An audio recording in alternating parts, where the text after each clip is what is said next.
But I really appreciate that you're spelling out how there are these different variables. Each one can account for a number of different things. Exercise clearly has a remarkably potent effect, both during the exercise in terms of caloric burn, overall health and biomarkers. And then this is wonderful to learn that it can increase the sensitivity to satiety signals.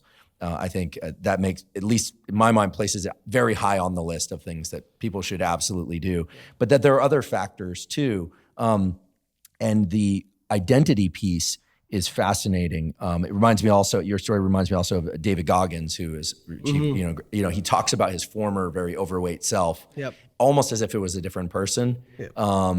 And he uses language that I'm not going to use here. But met David, know David a bit, and he's every bit as intense and driven and a remarkable human being as he appears to be online. He is that guy.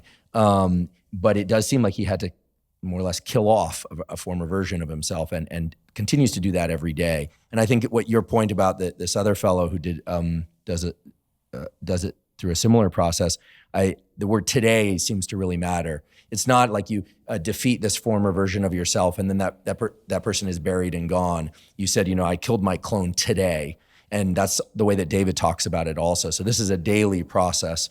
And I think this is not just a small detail in tying together all these things. I think that what you are describing is fundamental because we can pull on each one of these variables and talk about each one of them. But at the end of the day, we're a cohesive whole as an individual.